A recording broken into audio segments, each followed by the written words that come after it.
Jenny over across the way, thank you so much for districts in the United States. The Democrat and Republican registrations are even, and the independents will decide this race.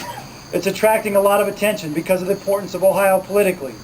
But we know that we have been suffering disproportionately to the rest of the country. We have seen nearly 1,100 factories close in the last 8 years since this president has taken office. That means that 180,000 jobs have been lost. Folks have been unemployed or experienced a job loss where their factories have been shuttered. That is 61 jobs every day since this president has been in office that we have had Americans and Ohioans struggle. And 61 a day since he has been the president of the United States. We need a change here in Ohio. We need someone who's going to go to Washington and fight for the middle class so that every American can go to work who wants to work. And we need to renegotiate our trade deals so that we're not providing incentives for our jobs to be shipped overseas.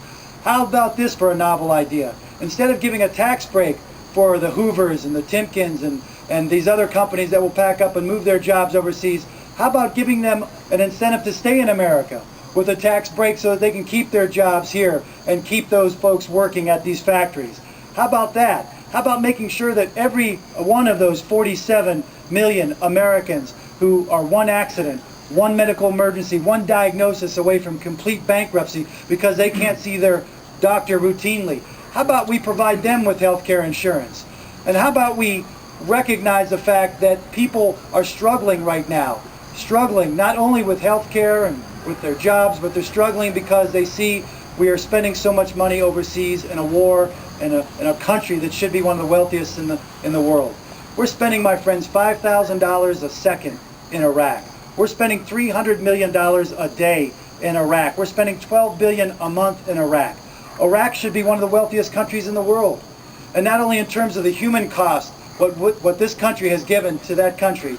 And I flew some of those wounded and fallen soldiers out of Baghdad. It wasn't fun. And the 30,000 that had been injured, and I remember one distinct soldier missing a limb. He said, "Major, help me stand up." And I said, if this soldier can stand up and he can go home, America can stand up. And while he's standing up for us, we ought to stand up for him and make sure that every soldier that goes in any future conflict has the right gear, has the right body armor, has the right equipment to get home to their families like I was able to. My friends, we deserve that for our troops. We deserve to put them ahead of special interests.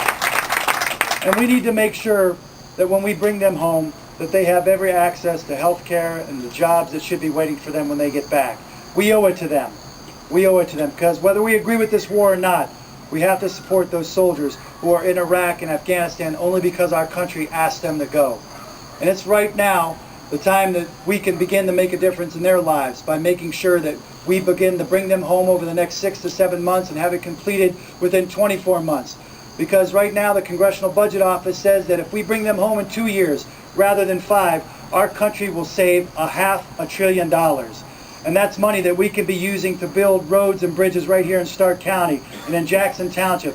That's the money we can use to keep our school doors open and that we can put our kids to college and find alternative forms of energy so that we don't have to rely on Middle East oil, that we can rely on the Midwest innovation that's going to create the fuel cell technology right down the street at Stark State Community College that's going to make the difference for our communities and the future of our state and our nation.